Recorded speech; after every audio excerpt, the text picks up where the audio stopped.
So many intense goodbyes on popular media. I wanted to choose one, but I realized I didn't want to spoil anyone. I didn't want to spoil Critical Role or Dimension 20 or anything, so yeah. For one last time, this season, welcome to Creative Contraband.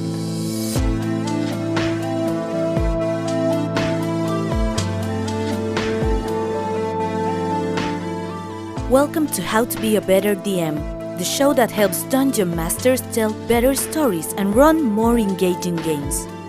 This is Creative Contraband, where we take ideas from elsewhere and smuggle them into our craft to take it one step further. And remember, all of this is brought to you by Session Zero Studios.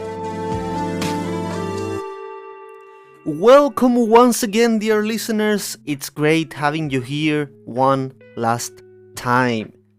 This season, not forever. I am for sure coming back, but this is the last episode of this season, and I want to thank you all for staying until here. It's been a great season.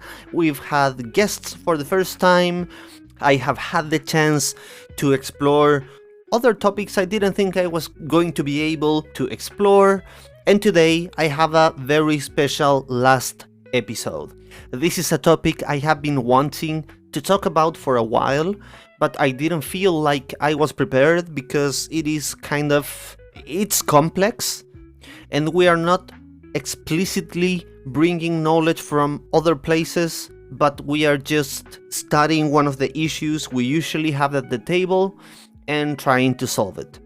So, most of you who listen to these episodes and to How to Be a Better DM are, of course, DMs or GMs. I mean, that's where the name comes from.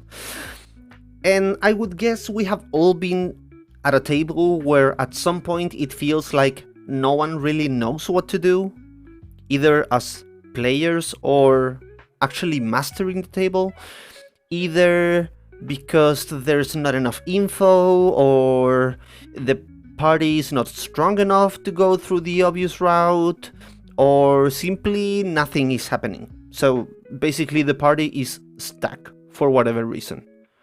How do we stop that from happening at our tables? How do we steer things up a little bit? That's the main thing we are trying to solve today. And I did some research, I studied some role-playing tables, and I got to the conclusion that most of the things that make action happen, the triggers or let's call them anti-stacking cogs or whatever, they don't necessarily move the story forward, as we are going to see. They can actually move it sideways, but they make the action happen. So it's 4 things, and you can write this down. I think it's very useful. Number 1 is the urge of the goal itself. Let's think Super Mario Bros. Or The Legend of Zelda.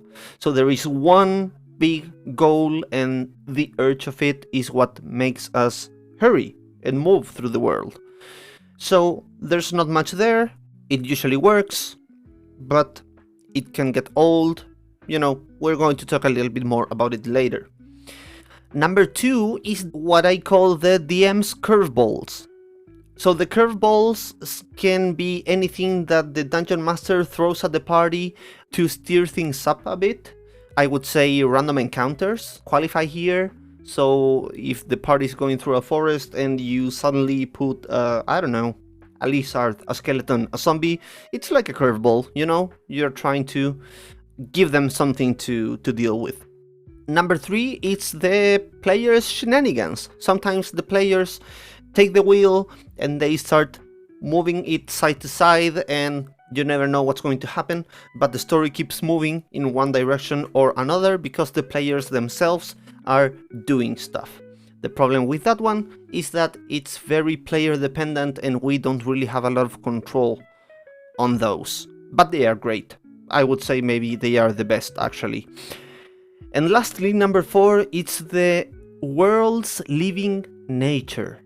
So, when political factions are fighting, or when coups get organized, when crime is happening, everything that happens without the PC's participation, I would say that's the world's living nature making action happen.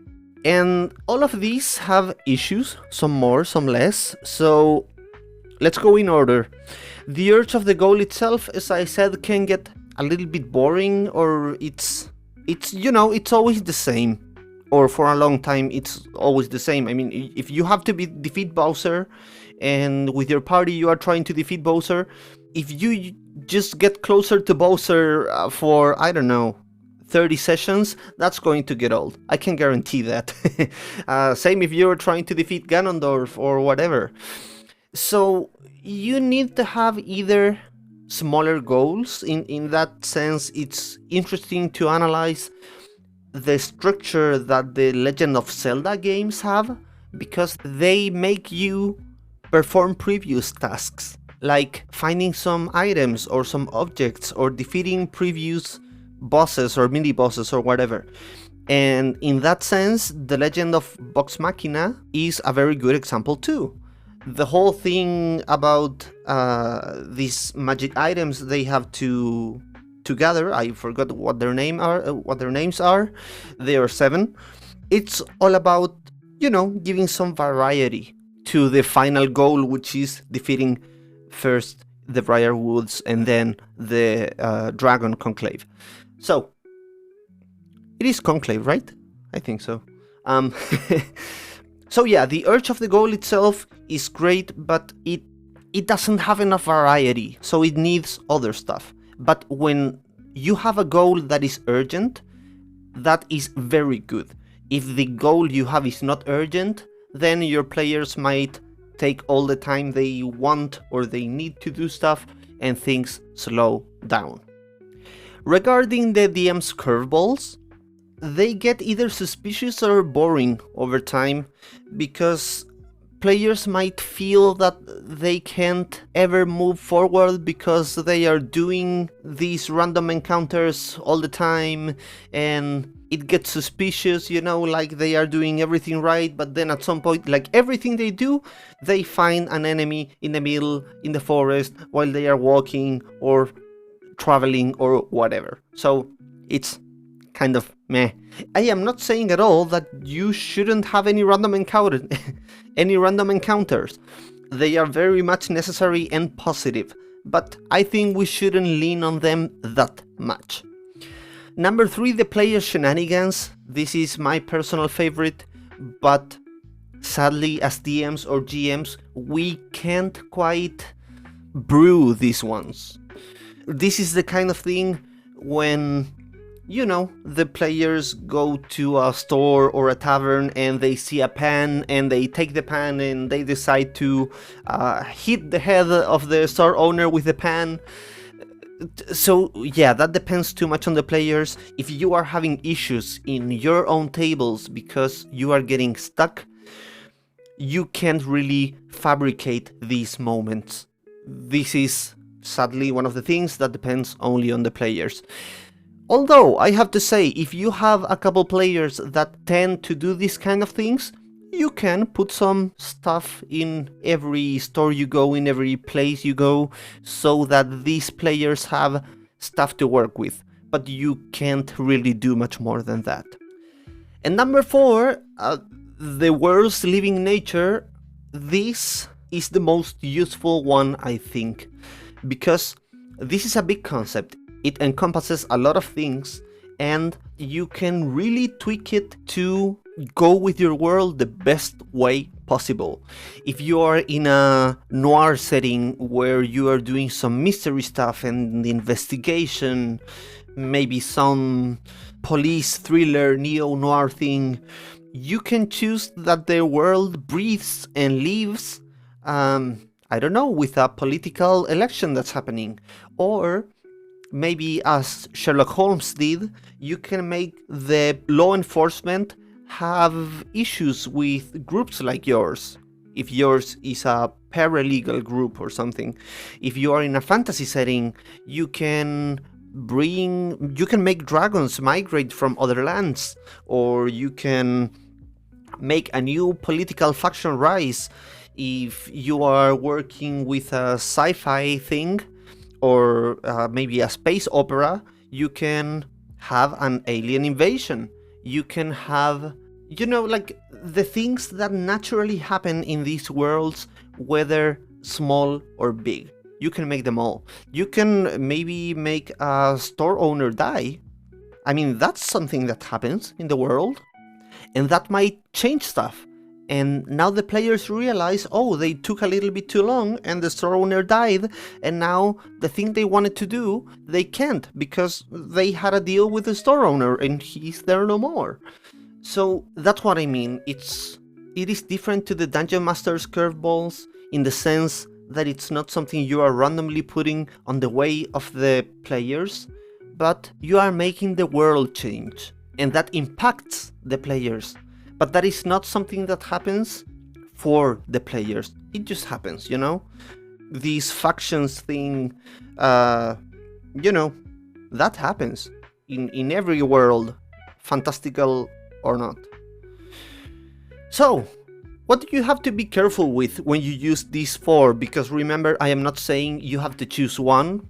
All of these should be sprinkled everywhere, but the last one is the one I think is best, but it is also the most difficult. So, number 1, you have to be careful with players feeling like they can never move forward because of the different things that happen all the time, which makes the story sometimes move sideways, as I said. And that can work, but when that happens too much, you are moving sideways all the time, there really comes a point where you want to fulfill the goal. Number 2, it's that things are moving forward so fast that there is not enough variety. This happens when you railroad, for example. You are moving towards the goal so fast that there is not enough variety in encounters or in motives or in interactions, etc., etc. And lastly, things are moving forward so fast that you are running out of material. When players are getting to the final goal or to the main goal too fast, you might not be able to prepare everything that's in the middle with enough time, so we have to consider this too. Remember always that the rhythm will be determined partly by the players' likes and personalities. Like in any craft that has immediate feedback, let's say comedy, for example, with the laughter and stuff, or thigh massage, or these kinds of things, you have to carefully push a little bit, and at some point you are going to feel a little bit of resistance maybe, and that is the sweet spot. So you don't want to go too fast for your players, and you don't want to go too slow. Remember that players, at least for me, are the center of it all. So, in summary, you have all these different elements that you can use or lean on to move your story forward, to avoid it from stucking, or to unstuck it if it already happened. These 4 are the player shenanigans, the urge of the goal itself, the main goal, the DM's curveballs, and the world's living nature. In my personal opinion, the most reliable of them for a GM is to make the world a living entity, although, as I said, it is also the most difficult one. So that's it! We did it! This is the end of the last episode of the season. I want to give special thanks to, first of all, Justin and Tanner. They have been great. They have welcomed me in this space, and it has been a very good experience. Second, to Dr. Ben, to Sacred, and to DM Neil, who have been the 3 guests of this season. We have more interviews, but they will be published next season. But I want to thank the 3 of them because they trusted me, they gave me their time, they gave me their knowledge, and we had 3 amazing episodes for you all to enjoy. And lastly, to my wife, whom I got married to during the season, at the beginning of the season, after 11 years of relationship. So yeah, it was a really great part of the whole process of recording this season. So yeah, remember to check the description for our Discord server, for our sponsors, for some extra material, and every update about Creative Contraband's third season and about anything related to how to be a better DM will be always given in the Discord. So once again, thank you, all my beloved audience, for being here. We will see each other in a couple months, and until then, let's roll initiative. This is Creative Contraband, brought to you by Session Zero Studios.